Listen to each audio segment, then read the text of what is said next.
My mother called me on a Tuesday evening, her voice dripping with that saccharine sweetness she reserved for public requests. She wanted to know if I would lend my older sister, Harper, a diamond collar necklace for a high-stakes job interview.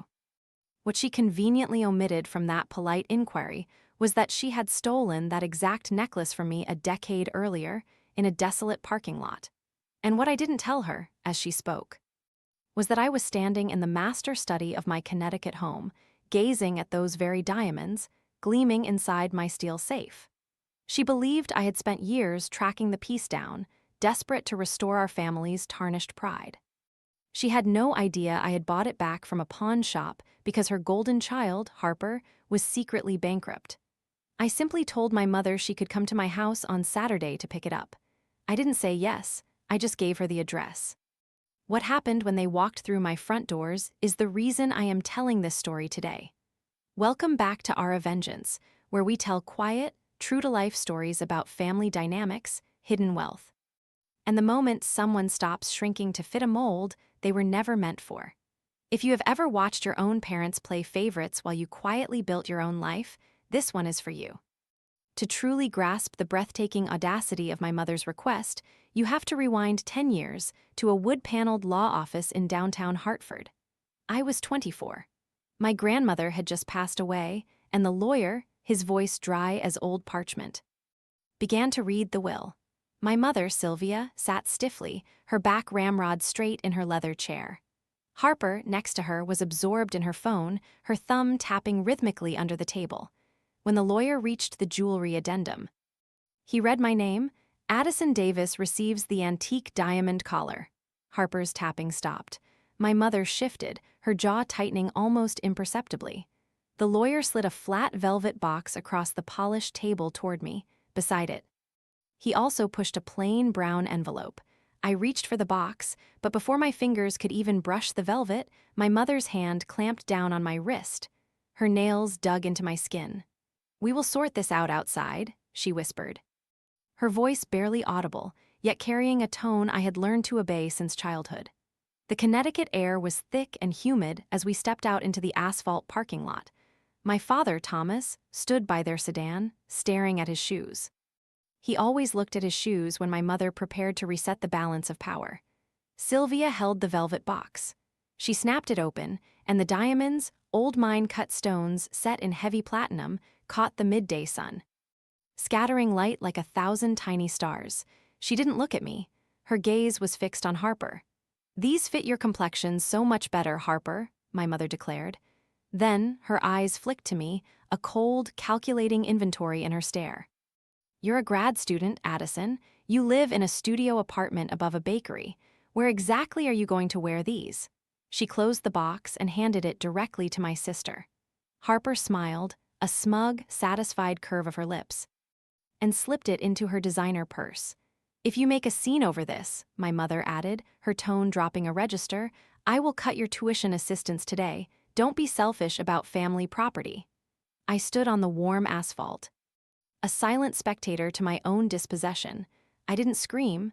I didn't demand the box back. I watched my father inspect a crack in the pavement, choosing his own comfort over my inheritance. His silence was the final, damning signature on the transaction. But as my mother turned toward the car, she casually tossed the plain brown envelope at my chest. It bounced off my jacket and hit the ground. A heavy brass key spilled out onto the pavement. "Take Grandma's old hoarding junk," my mother said dismissively. "She probably left you the contents of her storage unit." They got into their car and drove away. I knelt on the asphalt and picked up the tarnished key. It felt cold against my palm. They were so distracted by the shiny stones that they never bothered to ask what the key opened. They took the jewelry. They didn't realize they had just handed me the keys to a quiet kingdom. I stayed on the hot asphalt long after my parents' sedan turned out of the parking lot and disappeared into the downtown Hartford traffic. The brass key dug a sharp outline into my palm. It was heavier than a standard house key and covered in a dull green tarnish that left a metallic scent on my fingers. My mother had dismissed it as hoarding junk. Sylvia evaluated the world entirely through the lens of immediate visual status. If an object didn't shine or couldn't be paraded in front of her country club associates, she deemed it worthless. She had just secured my grandmother's antique diamonds for her golden child. She didn't care about the leftovers. I walked to my own car, a 10-year-old compact with a faded clear coat and a driver's side window that stuck halfway down. I sat behind the wheel and let the engine idle, studying the numbers stamped into the head of the brass key. 4 digits and a bank insignia. It belonged to the First National Branch 3 blocks away.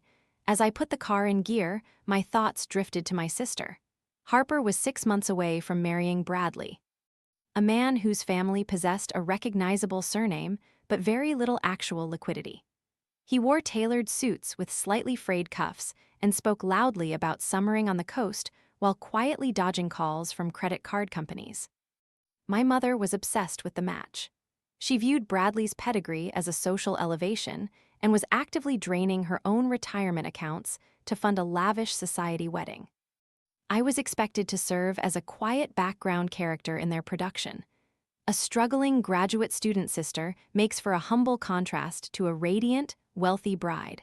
That was the role assigned to me. I parked outside the limestone pillars of the bank. The interior smelled of floor wax and old paper. The air conditioning chilled the sweat on my neck as I walked past the teller line toward the vault attendant. I handed him the brass key along with the death certificate and the legal authorization the estate attorney had provided. The attendant, a man with thin wire glasses, verified the paperwork without a word and led me behind a heavy steel gate. We walked down a narrow corridor lined with hundreds of polished metal doors. He stopped at a box near the bottom row, inserted his master key, and motioned for me to use mine. The dual locks clicked in unison. A heavy metallic thud echoed in the small room. He pulled the long metal tin from the wall, set it on a private viewing table, and left me alone. I opened the lid. There was no jewelry inside. There were no shiny objects for my mother to steal. Instead, I found a thick stack of legal documents bound in heavy stock paper and a single white envelope with my name written in my grandmother's elegant, sloping cursive. I opened the letter first. The ink was dark blue. My grandmother's voice seemed to lift right off the page. "My dearest Addison," she wrote, "your mother has always been blinded by the sparkle. She looks at the surface of the water and ignores the current underneath. You have always known how to study the foundation. Loud money buys attention, but quiet money buys freedom. I am leaving you the foundation. Do not show them what you build." I set the letter down and unfastened the legal binder. It was a generation-skipping trust, carefully structured to bypass my parents entirely. Inside, I found deeds to properties, stock certificates, and detailed instructions for managing a substantial portfolio. My grandmother had quietly amassed a fortune, not in flashy jewels, but in solid, tangible assets. She had seen through my mother's superficiality and my father's cowardice. She had understood that true wealth wasn't about what you displayed, but what you built in silence. Over the next few years, I followed my grandmother's instructions to the letter. I finished my graduate degree, but instead of pursuing a traditional career, I dedicated myself to managing the trust. I learned about real estate, investments, and strategic acquisitions. My parents and Harper remained oblivious, convinced I was still the struggling grad student living above a bakery. They continued their lavish charade, oblivious to the quiet empire I was building. Harper married Bradley in a ridiculously extravagant wedding, funded by my parents' rapidly dwindling retirement savings. The diamonds, my diamonds, glittered around her neck, a symbol of their superficial triumph. I attended, a quiet observer, wearing a modest dress and a serene smile. I was the overlooked sister, a convenient backdrop for their manufactured glamour.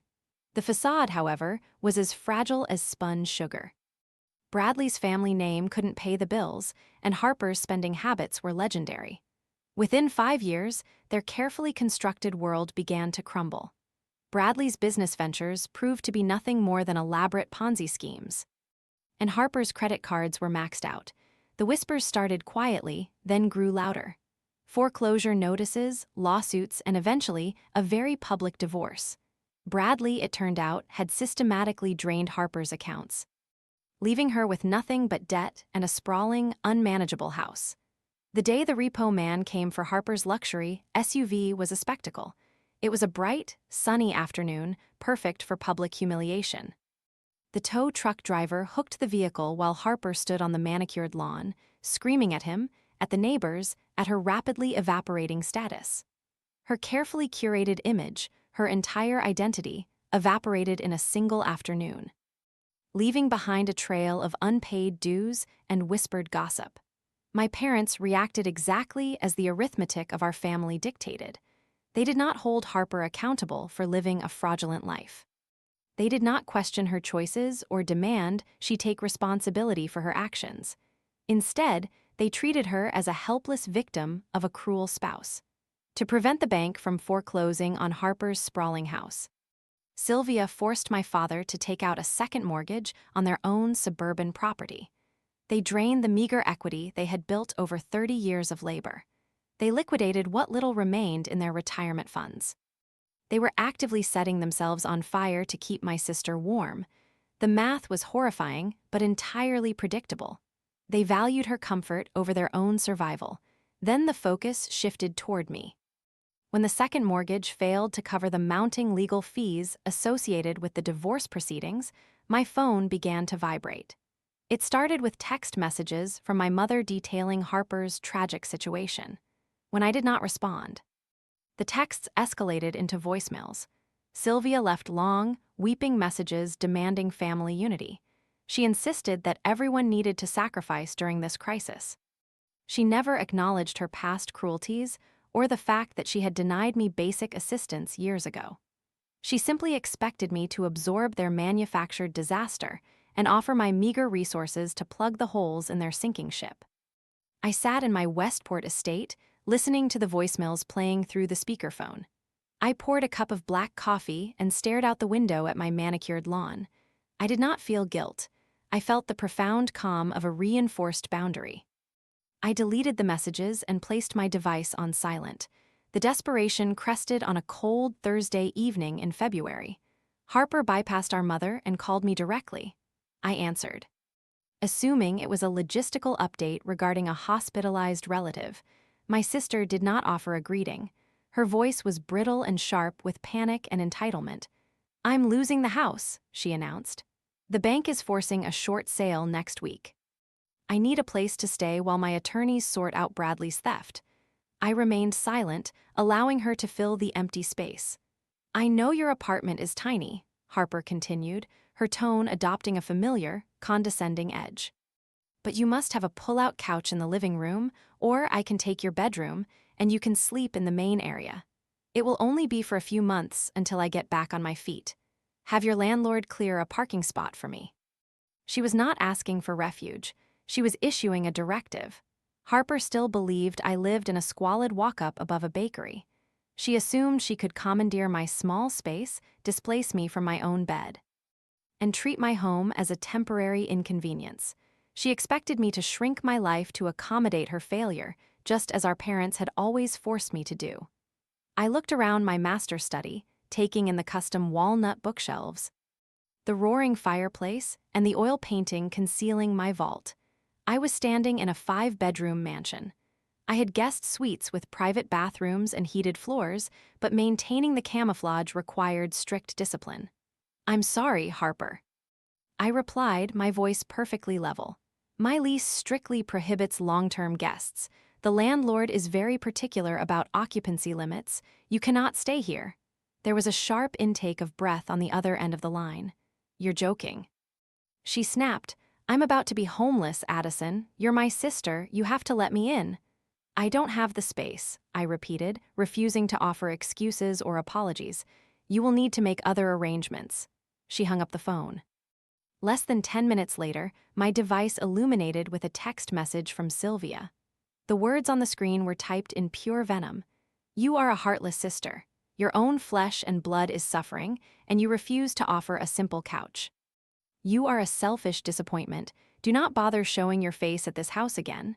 I read the message twice. I locked the screen and placed the phone face down on the desk. Sylvia was wrong. I was not heartless. I was protected. A heartless person would have mocked their financial ruin. A heartless person would have mailed them the redeemed pawn ticket and watched them burn. I was simply refusing to become collateral damage in a collapse I did not cause. I had spent my entire youth acting as the shock absorber for their dysfunction. I had paid my dues. My current peace was purchased with years of quiet endurance and calculated silence. They had built a fragile house of cards on a foundation of lies and unpaid invoices. The wind had finally blown it down. I was not obligated to stand in the rubble. I assumed my firm refusal would buy me a few months of quiet isolation. I underestimated the sheer velocity of their financial hemorrhage. The funds from the second mortgage evaporated faster than my parents anticipated. Legal bills, creditors, and Harper's inability to secure a steady income drained their accounts to zero. The illusion of their superiority was gone, leaving only raw panic. Sylvia was a woman who solved problems through sheer force of will. If a door was locked, she battered it down. She had exhausted all traditional avenues of credit. She had alienated her wealthy friends by constantly asking for favors. She needed a new target. And somewhere in the chaos of their sinking ship, my father must have finally broken his silence and revealed the one secret he had kept for a decade: the diamonds. He must have remembered that I, the forgotten daughter, had been given the antique collar necklace. So, when my mother called that Tuesday evening, her voice dripping with false warmth, asking to borrow the diamonds for Harper's job interview, she believed she was asking me for a favor. She believed I had spent years tracking down the necklace to save our family pride, not knowing I had bought it back from a pawn shop because her golden child was secretly bankrupt. She had no idea I was standing in my master study, looking at those exact diamonds locked inside my steel safe. Saturday morning arrived. I watched from my study window as their sedan pulled into my long, winding driveway. My mother emerged first. Her expression a careful blend of polite expectation and subtle disapproval of my small, modest home.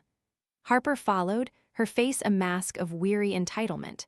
They walked up the flagstone path, and I met them at the door, a calm smile on my face. "Come in," I said, my voice even. They stepped into my grand foyer, their eyes widening as they took in the soaring ceilings, the gleaming hardwood floors, and the tasteful art. My mother's jaw dropped. Harper stared, her mouth slightly agape. "Addison," my mother whispered, her voice a strained gasp, "what is this place?" "This," I replied, gesturing around the expansive space, "is my home. The one I built with the quiet money Grandma left me. The money you dismissed as hoarding junk while you stole my diamonds." I watched their faces, the dawning horror, the slow realization. "You see," I continued, my voice still soft, "while you were busy chasing sparkle, I was building a foundation. And those diamonds you want to borrow, they're right here." I led them into my study, walked to the oil painting, and pressed a hidden button. The painting slid back, revealing the steel vault. I opened it, and the antique diamond collar necklace glittered under the recessed lighting. "Funny, isn't it?" I mused, picking up the box. "You gave these to Harper, believing they would elevate her, but they only led her to ruin. And you, Mother. You taught me a valuable lesson that day in the parking lot. Never let anyone else define your worth, and never let them take what truly belongs to you." I held the box out to my mother. Her hand trembled as she reached for it. "Take them," I said. "But understand this. This necklace is a symbol of everything you tried to deny me, and everything I built in spite of you. Harper can wear them to her interview, but they won't change who she is, and they certainly won't change who I am." My mother took the box, her eyes filled with a mixture of shock, shame, and a flicker of something that looked like fear. Harper stood silently beside her, her carefully constructed world shattered around her. They left shortly after. The diamonds clutched in my mother's hand, but the power had irrevocably shifted. This story is a stark reminder of the insidious nature of favoritism and the quiet strength found in resilience. My mother, Sylvia, was a woman who defined her children by their perceived ability to elevate her own social standing. She instilled in Harper the belief that her primary worth lay in her appearance and her ability to elevate the family status. Sylvia did not raise a daughter. She curated an asset. In our society, there is a dangerous temptation for parents to live vicariously through the glossy achievements of their children. When a mother bails a child out of every financial mistake and funds a society wedding she cannot afford, she is not demonstrating love. She is demonstrating absolute control. She is stripping that child of the necessary friction required to build character. Harper was handed the diamonds, but she was never taught the weight of responsibility. She was launched into the adult world completely unequipped to navigate failure, relying on predatory credit and deceit to maintain a hollow facade. By protecting her from accountability, her parents ultimately engineered her absolute ruin. Favoritism is a poison that destroys the favored child just as efficiently as it wounds the neglected one. Then, we must examine the silent complicity of the enabling parent. The father who stares at his shoes while his youngest daughter is stripped of her birthright. The tragedy of Thomas is a quiet, pervasive phenomenon in many households. He recognized the cruelty unfolding in front of him, but he chose the path of least resistance. Emotional awareness in parenting requires courage. It requires the willingness to confront a toxic dynamic, even when that dynamic is being enforced by a spouse. When a father folds his morals into his pocket to keep the peace, he teaches his children that comfort is more valuable than justice. He taught his youngest daughter that she was entirely on her own. A family structure relies on both pillars standing firm. When one parent abdicates their duty to protect all their children equally, the roof eventually collapses. Thomas traded his integrity for a quiet afternoon and paid for it by spending his retirement handing out shopping carts at a hardware store. The neglected child learns a different set of survival skills. Stripped of emotional safety and financial support, they are forced to build fortresses in the dark. The protagonist of our story survived because she possessed the emotional intelligence to read the arithmetic of her family. She recognized that her worth to them was conditional, based entirely on what she could provide or what she could quietly endure. We applaud her resilience and her ultimate triumph. But we must also acknowledge the profound grief embedded in her victory. No child should have to construct a biometric steel vault to protect themselves from the people who brought them into the world. The true cost of raising children in an environment devoid of fairness is that those children eventually learn to stop needing you. They learn to self-soothe, to self-fund, and ultimately to self-isolate. They build a life where the parents are no longer required. The only figure who demonstrated true familial responsibility was a ghost. The grandmother understood that loud money buys attention, but quiet money buys freedom. She bypassed the superficial vanity of her own daughter and planted a seed of enduring stability for the grandchild she knew would need it most. True long-term guidance is not about handing a child a shiny distraction to wear to a party. It is about handing them the tools to build their own foundation. It is about teaching them the quiet virtues of discipline, patience, and authentic self-worth. A functional family passes down emotional honesty as its primary heirloom. We must ask ourselves what kind of legacy we are cultivating within the walls of our own homes. Are we raising children to chase the fragile approval of their peers, or are we raising them to respect the quiet integrity of their own choices? Are we offering equal emotional safety, or are we playing a dangerous game of conditional love? If you find yourself relating to the silent struggles hidden within these dynamics, you are not navigating this landscape alone. We invite you to join our community, where we continue to explore these intricate human truths. Follow Aura Vengeance and subscribe to the channel as we unpack the quiet victories and the invisible boundaries that define our lives. Look closely at the people sitting around your own dining room table. Listen to the things they praise and observe the things they ignore. The truth of a family is rarely found in the items they proudly display in the center of the room for everyone to see. The absolute truth is usually hidden in the items they carelessly toss onto the ground when they think no one is watching. You just have to decide which one you are going to pick up.